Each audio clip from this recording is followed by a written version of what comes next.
Hey guys, welcome back to my channel. So in this video, I'm going to be answering some frequently asked questions, or not frequently asked, but questions that more than one person has asked me. So I'm just going to put it all in this video instead of answering you guys individually. The first question is, why did I choose ultrasound sonography versus nursing? And I don't really see a similarity with these, but I can understand why people would ask that. But what I would say is I definitely chose ultrasound over nursing. Well, not even over nursing, because I never really considered nursing. But we're more on the techie side. So we're operating a machine and we're trying to help the doctor diagnose what's going on. Whereas with a nurse is just more direct, and they're there by their side, dealing with every single thing that goes on, talking to family, updating the family on what's going on. I feel like I'm rambling, but basically ultrasound, you are directly with the patient when you're scanning them. However, it's not as intimate, I would say. I don't even like to use the word intimate. I don't know. I really don't know what to say. Let's see. Salaries are comparable, close salaries, so there goes a similarity. In a nutshell, I would say ultrasound, if you want to just be, it's just you, your machine, you take your pictures to help the radiologist or the cardiologist in the event that you're an echocardiographer, then do ultrasound. If you want to build more relationships with patients and be directly by their side, then nursing would be a better pick for you. But I don't know a lot on nursing. This is just my take on it. I never considered nursing because that's just too much, like with the fluids and seeing everything and being directly involved with it. No. With ultrasound, we go to the patient's room and come back, do what we have to do, leave. Or the patients come to us, we do what we have to do, and we leave. It's way more snappy with ultrasound, like, versus nursing, where you're really engaged with the patient. I think I'm all over the place with this, but I don't think you can really compare them. They're not similar at all. Only the fact that they're a health career. That's the only thing, direct patient care. The next question I'm gonna answer, let's see. Financial advice with ultrasound school. It's really hard because you're enrolled full-time. Everyone's situation is different, but you can take out loans to help pay your bills during the time you're enrolled in school, because it is a full-time program, so they are going to require at least 40 hours per week. So you're gonna have to squeeze in a job if you are willing to work after that. So we have classes majority of the day on the days we have class, which is usually 2 days, and then the other days are clinic, which is 8 hours. So it's really hard to fit a job in. Some people do it, and it's really hard because you have to think about the fact that you have to study. So if you're in class or clinic all day, then you go and work, when are you going to study?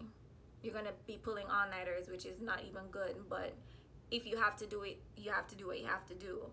But loans, I would say, is what most of us do. Scholarships, friends and family that can help you out. It's just a sacrifice you have to make when you're enrolled in programs like this that are full-time.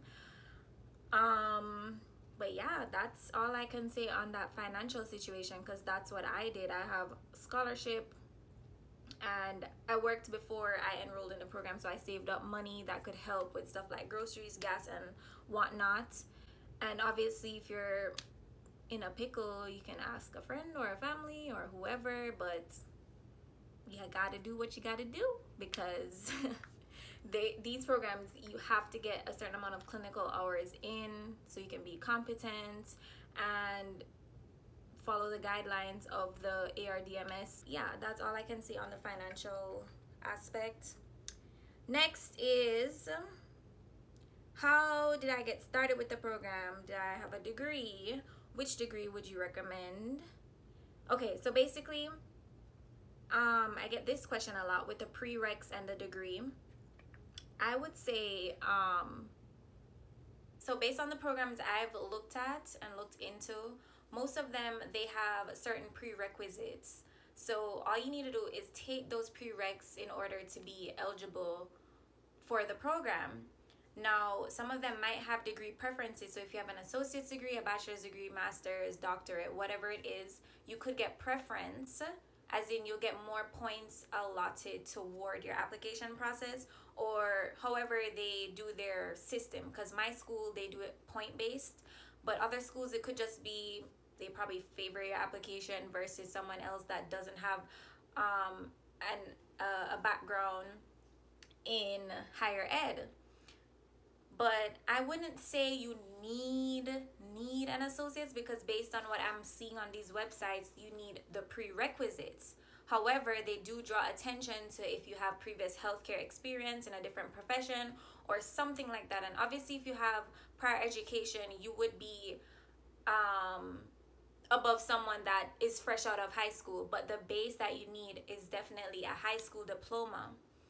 Now, with that being said, I would still, if you're already in college, continue that associates, especially if you're just like 2 classes away, because that can boost your application. If they see that, oh, I have an associate's degree or I have a bachelor's degree.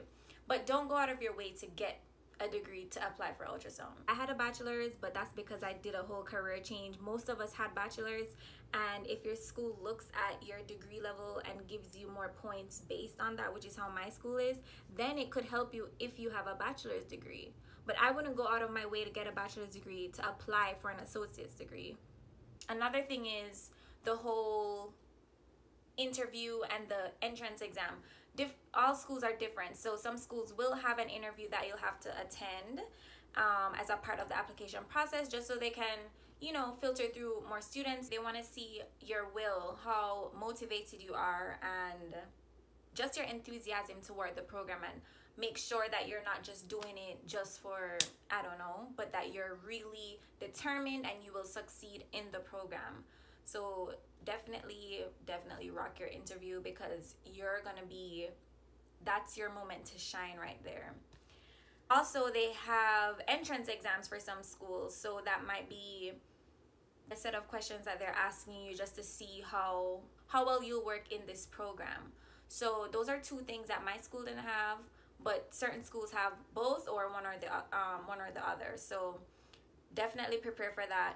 These are all factors that are basically filtering people for the program, just so they can have the best candidates. Every school wants to have, the statistics and this and that, so they want strong candidates. That's why I said if you have a prior educational background, then it's going to boost your application. And that's why some schools make it a point to put that on their website, that, oh, if you have this degree or this degree, we'll give you such and such more points. That's how my school did it. Not every school does it, but just know that the minimum that you need are the prereqs that are posted on their website, which are certain subjects like anatomy and physiology, physics, English, math, and like a sociology class or a psychology class, a speech communication class, something along those lines. But yeah, that's all you would need. Also, just remember that every school is different, so I can't stress this enough to make sure you go on the individual schools' websites just to make sure, because although I'm going over what's typically what I see as a trend across most schools, but every school will have something slightly different and either subtract or add certain things. So definitely check each school's website before applying and before you start your whole process. That's key. So yeah, the last question I'm gonna touch on is, and that is how I got started, by the way. So all my courses were taken during my bachelor's degree, and if I would estimate that to be like, it shouldn't take you more than 2 years to take those prereqs, to be honest.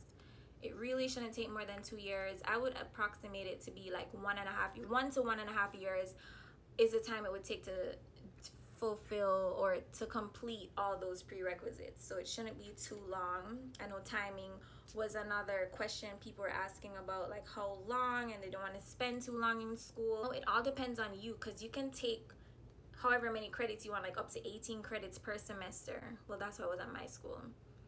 So, but most people take 15. And even when you take 15, that shouldn't take you more than 1.5 years based on the prereqs. So you will finish the prereqs in 1 to 1.5 years, and then another 2 years or 1.5 years, depending on your program.